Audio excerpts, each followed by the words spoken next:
I'm going to share a few ways you can make and maintain your budget. And if you watch all the way to the end, I'll share how I manage mine. Let's get to work. What's up, friend? I'm Kay Scholl. Welcome to another financial awareness video. If this is your first time here and you want to improve your daily financial decisions, grow your wealth and financial literacy, start right now by subscribing and clicking the bell so you don't miss anything. The B word, budgeting. Yikes. Today we're going to be jumping into a few different topics about budgets. First, why should you even make a budget? And then two, what types of budgets are available to you? And then three, how do you manage and maintain your budget and how can you customize it? And if you watched all the way to the end, I'll share how I manage mine. Although this video contains topics of personal finance, your personal financial situation is just that, personal. By no means is this video intended to be financial advice for your unique and personal situation. So why should you make a budget? There are a number of reasons why, and we're only going to jump into a few today. First and foremost, it's just common sense, but more importantly, it forces you to become aware of how much money comes in and how much money goes out. Remember, you are in charge of how you spend and invest your money. Having a budget forces you to be intentional with your finances. If you focus on other areas of your life, like what you eat, when you work out, how you work out, and your work routine, why wouldn't you focus your energy on your hard-earned money? If you're married and going over a budget together, here's a tip. Do not get mad at each other, get mad at the budget. This will reduce the finger-pointing game and will promote and support healthy financial communication within your marriage. If something unexpected comes up, that's unexpected. But if something comes up that you want to purchase, put it in next month's budget. That will encourage you to also sleep on this financial decision so that you really can decide if you want to buy whatever that thing is. Whether you're married or single, if your friends want to go somewhere or do something with you and you don't have the money for it, maybe don't say you can't afford it. Just say you're on a strict financial diet, or maybe you have a financial plan and you don't want to deviate from that plan. They will actually respect you for having some financial self-discipline, and your real friends won't be as mad as you think. Whether you're married or single, having a budget is just common. Hey, real quick, sorry to jump in. If you're watching this video on your phone and you're holding it like this, go ahead and twist it up. Tap that like button right now. Go ahead. I'll wait. Sweet. All right, back to the video. Thanks. If you don't have a budget, or if you don't customize your budget with each unique month, you will make some financial mistakes. And unexpected financial expenses will find their way into your life, and it could do serious damage to your financial plan. There are a number of different ways you could structure your budget. We're only going to go over a few today. Pen and paper, calendar-based budgets, Excel spreadsheets, and online budgets. You can literally go full-blown analog style and just write out your budget every month on pen and paper. Write out how much you think is going to be coming in, how much you think you're going to be spending, and then what are you going to do with the difference. Now, it's currently April of 2020, so you wouldn't make April's budget in April. You would make May's budget in April. Now, this isn't rocket science. It's just a matter of taking the time to gather up this information of what you think you'll be spending. So here's a tip. Take some time, go look at your past 3 statements for your checking account and your credit card or wherever you spend most of your money, and take the average of those previous 3 months and try to forecast what you think you're going to spend in the following month. Hold on, you don't make a different budget for every month? I'm not sure why, because you're feeding your children, they're growing and getting bigger, you need to buy them new clothes. Christmas and Hanukkah happen the same time every year. It's predictable. You might not need to buy new tires every month, but when you see your tread getting low, you should beef up your auto expenses for next month for sure.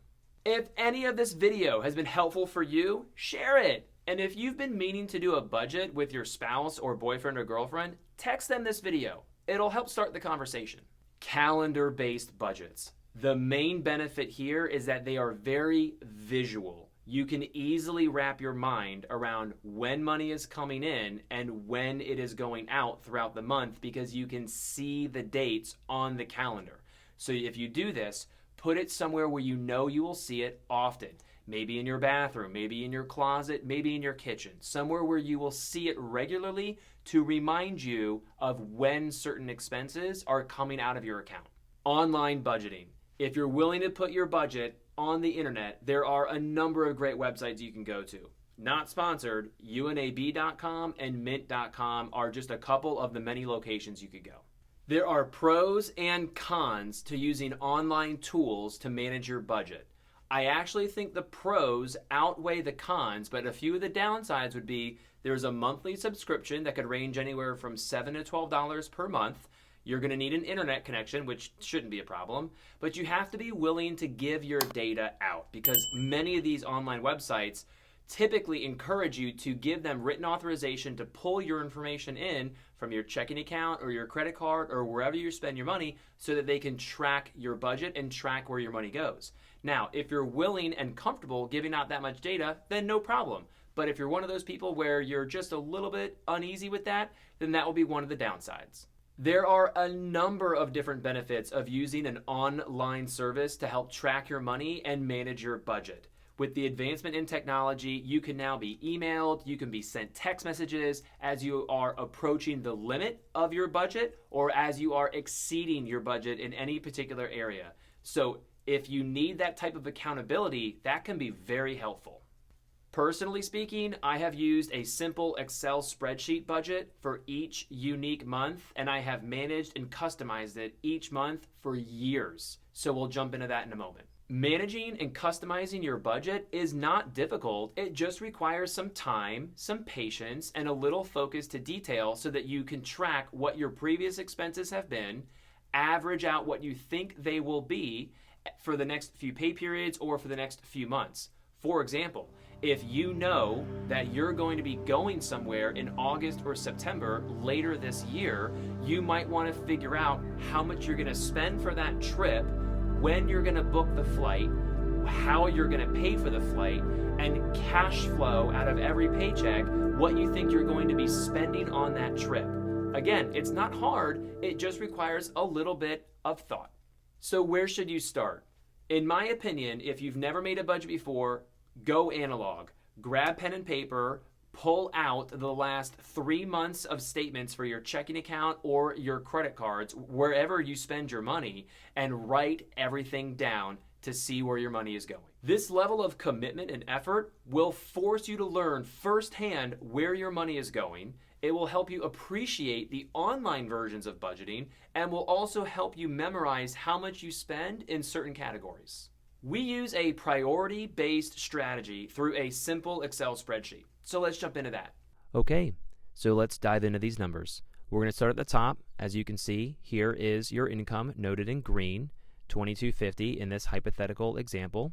Quick tip, if you get paid every other week, you actually are going to have 26 paychecks each year if you are paid every other week, which means you will have 2 months throughout the year where you will have a 3 paycheck month, which is super fun when that happens.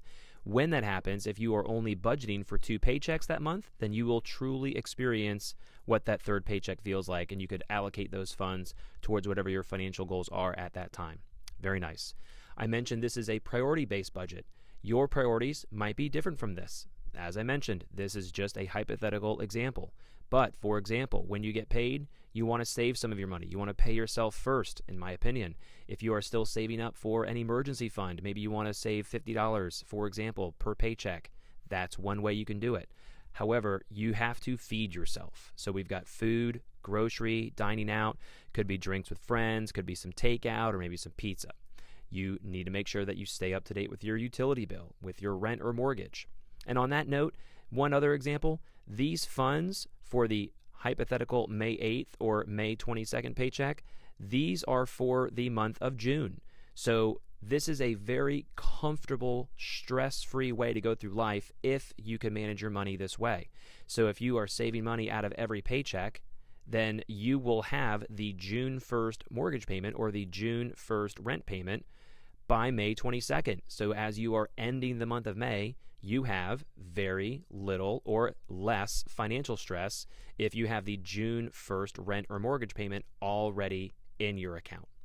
So that's just one idea of how you can manage your money. Might take a few paychecks or a few months or pay periods in order for you to get to that point, but I strongly encourage that if you can do it.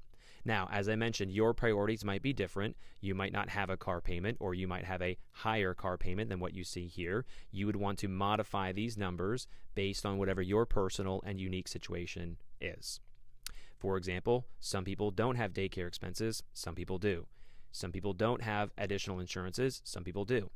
Some folks save for their future or save for their children's future. These are just hypotheticals. This is not to be taken as direct financial advice. However, saving towards someone's retirement or towards their children's college is quite common, so I put them in here as examples.